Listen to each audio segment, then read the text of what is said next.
Greetings and welcome. As a person that potentially wants to drop your smoking habit once and for all, in a way where you would experience no cravings, no withdrawals, and never wish to put a cigarette near your mouth ever again, consider watching this video all the way through as we expose the easiest and most effective ways that anyone can drop their habit like yesterday's garbage and experience the freedom of truly being a non-smoker once and for all. There's a few reasons why you'll want to watch this video all the way through. Each aspect of the program will be clearly explained, including the bonus material you may not know about. Second, you'll be able to make a true educated decision to see if this is a program that you would want to sign up with so you can kick that habit once and for all. And third, there'll be information on the free items that you can grab right now to help yourself get started on quitting smoking right away. Now, I want to highlight the problem of people quitting on their own that most don't know about, and knowing this information can really put you on the right direction to quitting smoking once and for all. First off, as you probably know, you're battling a chemical dependency. The addictive drug nicotine and also the dozens of toxins and chemicals that are in the cigarettes that your body has become accustomed to taking over time goes through the withdrawal process that is very uncomfortable to go through. You're also going against deeply rooted subconscious thought pattern behaviors. I'll go more into this a little bit later on. This causes the physiological growth in your brain, neural pathways to be formed that are very strong and well-grooved.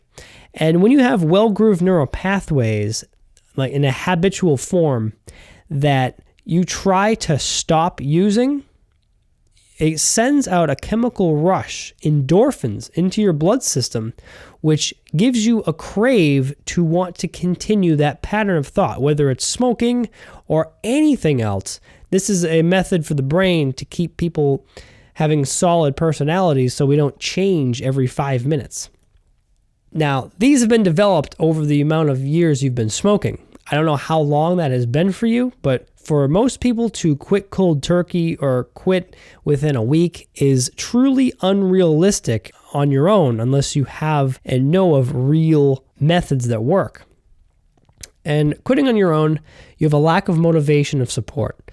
It only takes one hard day without someone there supporting you to fall back on a habit. And without having the right knowledge and know-how of the easiest and effective methods, if you haven't been studying the material of change work and habits, it's not to your advantage if you don't know the best methods, especially if you've only been exposed to advertisements and a little bit of internet. It's not enough for you to know the best methods. Now, the problem of most smoking cessation programs are that most are only one-day events or just one product, and they only focus on one particular area. And now some of these will have some success for some people, but the problem is it doesn't have a high success ratio where it focuses on a bunch of areas of people's problems. And after you buy this one-day event or this one product, you are out of your money and there's no support system. You used to have to start all over again. They don't address all areas of importance. They don't work at a deep level of mind, on your body, and on your energy and your emotions. Most importantly, these are profit-driven companies and they don't take deep personal interest in you. Main motivation is money. There are some people out there that are true and honest, but the majority of what you're seeing is profit-driven motives. And actually, some of the products and programs are made not to work so you continue buying them. Now, what you should look for in a quit smoking program is you want to make sure that it covers the psychological challenges of the mind. Here's an illustration. About 10% of your mind is conscious, 90 is subconscious, and in between you get your critical factor that kind of blends in between the two.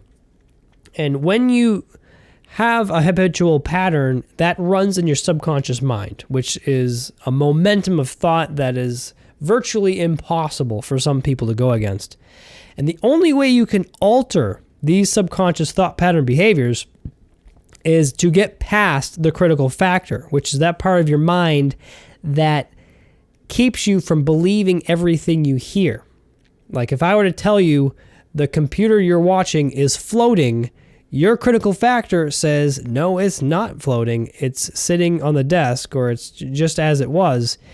And your critical factor keeps you from believing something that shouldn't be.